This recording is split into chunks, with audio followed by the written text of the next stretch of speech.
اللہ کریم نے فرمایا یا ایھا الناس انا خلقناکم من ذکر و انثى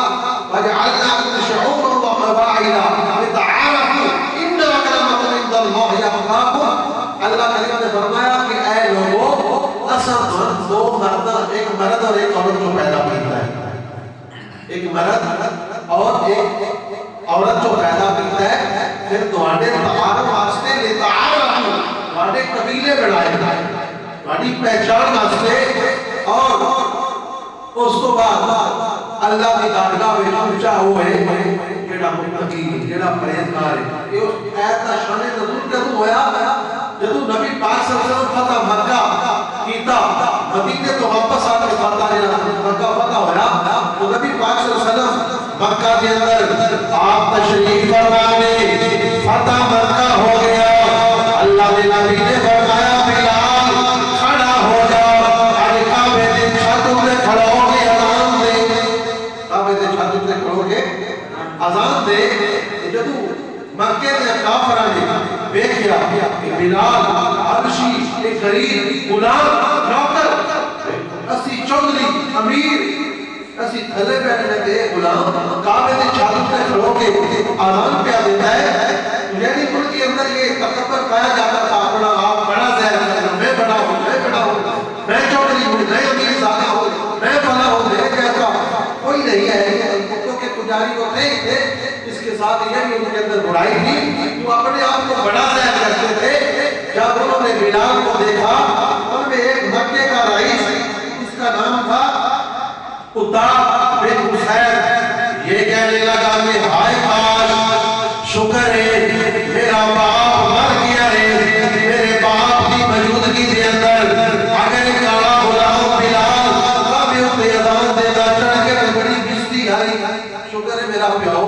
جمدہ کوئی نہیں، مر گیا ہے۔ دوسرا سردار حارث بن حشام، اس نے آگیا کہ نعوذ باللہ، اس نے آگیا کہ میرے محمد عربی صلی اللہ علیہ وآلہ وسلم نے اگر کسی کو اذان دیوانی جائی، کسی امیر خوبصورت بندے کو دیوانے کاڑے رنگ دا غلام نہ کعبے تے کھڑا کر دیتا ہے، یہ گل ہے، اس نے گل کی تھی۔ اسی طرح سہیل بن عمرو، اس نے بھی ڈردے اس دن سارے ختم کرے بھی آگیا، انہوں نے کہا اچھا اللہ چاہے گا تو حالات بدل کر دے، اسی ازانہ دے واسے ساڑھی چڑھاٹ کہہ رہے ہوئے اللہ نے چاہا، رب نے بڑا خدا بندے ہیں، نال خدا کی پوجا کرتے ہیں، اس نے آگیا کہ اللہ چاہے ہمیں حالات بدلے کے مانا سیدھے مانے، بہرحال اس بھی ایک قدم بڑا سے کھڑی بات زیب کے سن دن دیا ہے، جو ایسی آئی ایک غلام ہو کے اذان کا دیتا ہے۔ ابو سفیان اس نے بھی یہ اسلام نے قبول کی، ایسا کیا میں کوئی گال نہیں کرنی، کیونکہ میں کیڑی گال کرتا اللہ تعالیٰ نبی پاک کو رفع کرتا ہے، لہذا میں اس بارے میں کوئی گال کرنی نہیں۔ جدوں ایک اللہ ہویا، اللہ کریم نے جبرائیل کو بھیجا، جبرائیل امین آئے، جبرائیل امین نے ان کافروں نے مکے یا سردار دیا ساریاں اللہ تو نبی پاک کو بتا فرمایا دسیا، اور نال ایک قرآن دی آیت نازل فرمائی، یا ایھا الناس انا خلقناکم من ذکر و انثى وجعلناکم شعوبا وقبائل لتعارفوا ان اکرمکم عند اللہ اتقاکم۔ اللہ کیسا دو مرد، ایک مرد عورت جو بن پیدا کرتا ہے، ایک قبیلے صرف اس واسطے کہ تہاڈی پہچان نہیں رہے، باقی اوہی بارگاہ وچ کوئی نہیں جائے، یہ کام اچھے جڑا متقی ہے، جڑا پرہیزگار ہے،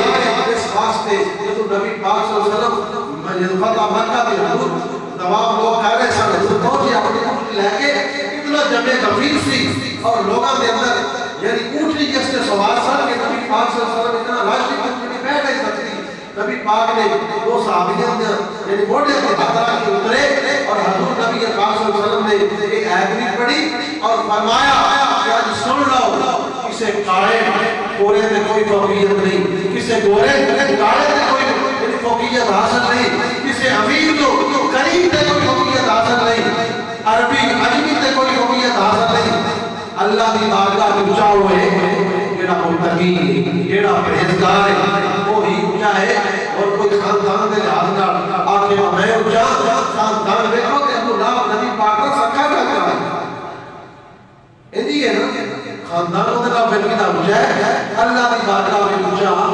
وہی ہے جڑا نیک ہے پرہیزگار ہے چاہے کسی غریب طبقے کا ہوگا مطلب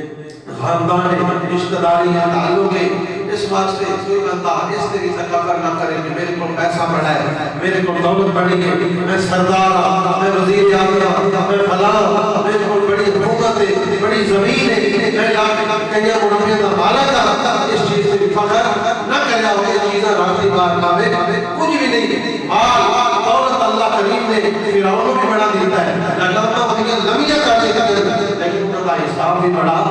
اوکھا ہو گیا اس حال جو رب رکھیا ہے اس حال جو راضی بھی رہنا ہے اگر غریباں اپنی غریبی تے پریشانی نہ ظاہر کرو یار کبھی ساڈے کول بھی گڑیاں ہوندیاں ساڈے کول بھی بلے بلے زمیناں ہوندیاں کوٹھیاں ہوندیاں جائیداداں ہوندیاں نہیں جس حال میں رب نے رکھا ہے اس پر راضی رہو جتنا مال زیادہ ہوسی اتنا کل قیامت میں حساب بھی زیادہ ہوسی جتنا تھوڑا رب نے دیتے ہیں حدیث کا ایک مفہوم ہے کہ رب نبی پاک صلی اللہ علیہ وسلم نے فرمایا کہ جو رب کے تھوڑے دیے پر راضی رہے گا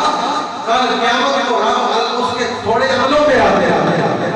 اس کے تھوڑے نیک عملوں پہ بھی راضی ہو جائے گا اگر معاشرے کو خوبصورت کرنا ہے تو پھر یہ غیبت یہ تکبر یہ جو ہم عیب تلاش کرتے ہیں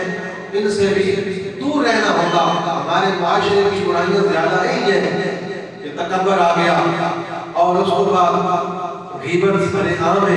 پھر اسی بڑے عیب تلاش کرتے ہیں نقص تلاش کرتے ہیں کسی دے عیب نقص تلاش نہ کرو کسی دی غیبت نہ کرو